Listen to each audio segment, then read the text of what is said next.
I find it really helpful to have annual check-ins with all mentees. I just started this a few years ago and it's completely changed the conversations that we have. So, for example, we have a set of questions, and the last question every year is, what new questions do you want me to ask next year? And so, over the last few years, we've built up a number of questions, and these include ones like, what did you learn this year? What did you learn that you were surprised to learn that you didn't know a year ago? What skills do you wish you learned that you didn't get to pick up? Other questions like, did anything you worked on this year open your eyes to a new possible career path? Did anything you did this year reinforce the career path you were already considering? We also discussed questions like, what am I doing as a mentor where you feel support from me? What could I do as a mentor to better support you? Um, other open ended questions like, how did you use your time this year? Were there any particular periods that you found particularly stressful? Do you still feel stressed? Are there um, ways that you use or approaches that got you past a period of stress? And what would you recommend to yourself or others for the future when you encounter those experiences?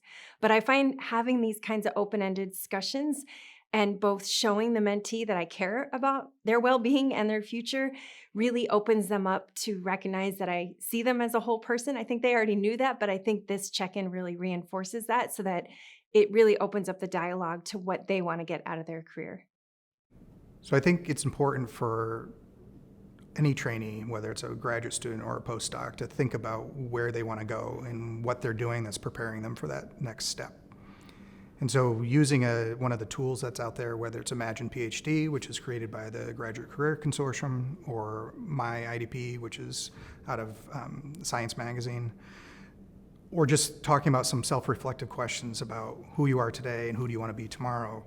That's where I start with all of my mentees, and I encourage every faculty member to have that discussion. When you're talking to either a graduate student or postdoc, minimally annually, you should be talking about where that trainee is today and where they should be going tomorrow. And I encourage every faculty member to do that as an intentional agenda item. So as a graduate student, you have annual committee meetings. As postdocs, hopefully you have annual check-ins with your mentor about looking at progress and also looking for ways that you can improve.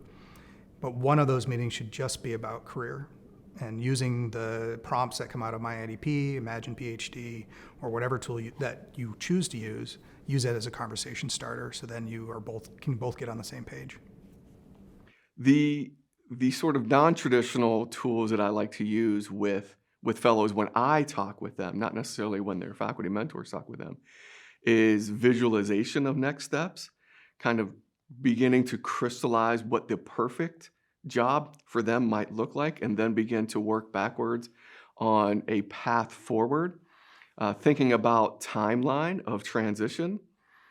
Sometimes postdocs come to me and they literally have days or weeks before they're expected to be separated from the lab. But some of them are planning from day one. The beginning of their postdoc, they're trying to be efficient and focused on next steps while being productive in the moment. So I believe visualization of next stages, visualization of the perfect job, while also realizing that time may change things, what that vision looks like, but also the more people you talk with, it goes back to networking. The more people you talk to and share that vision, it becomes even more crystal clear, or it may change to look like something else.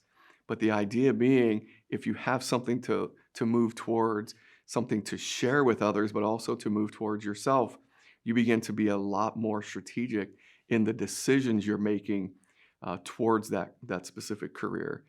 Workshops you're taking, specific skills you're trying to develop and put in your toolbox. Areas you begin to say no to that may have been distracting in other times. That's a great question. Whenever a mentee has a question that I cannot answer myself, I try to tell them that honestly because nobody knows everything. I will often either tell them I'll get back to them once I do my own research, or I will encourage them to talk to people in a particular area that I think will be helpful to them. Increasingly over the last few years, I've been encouraging more and more students to seek out support with mental health.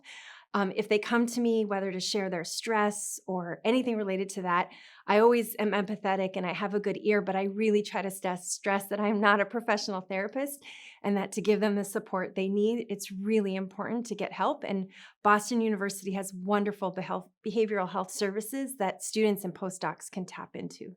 I think it's really important that postdocs, graduate students, or anybody never rely on one person to be their mentor, is that we all can use different people in our lives for help with different aspects.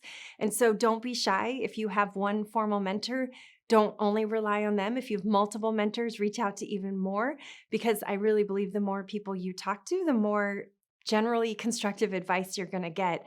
I think it goes back to how the scientific enterprise works in the first place. Very few papers are published with a single author. Very few grants are written by a single person.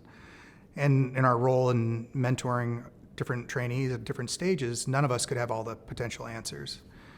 Faculty were really successful at writing grants, writing papers, teaching, and that's what got them their job. But if a mentee comes in and says, I would like to go out and work in industry, or I want to go and work in public policy, and I, as a faculty member, never led that experience, I'm hard-pressed to give good and relevant advice. So I see myself in that role of saying, well, I can't give you that, but let me connect you to someone who can.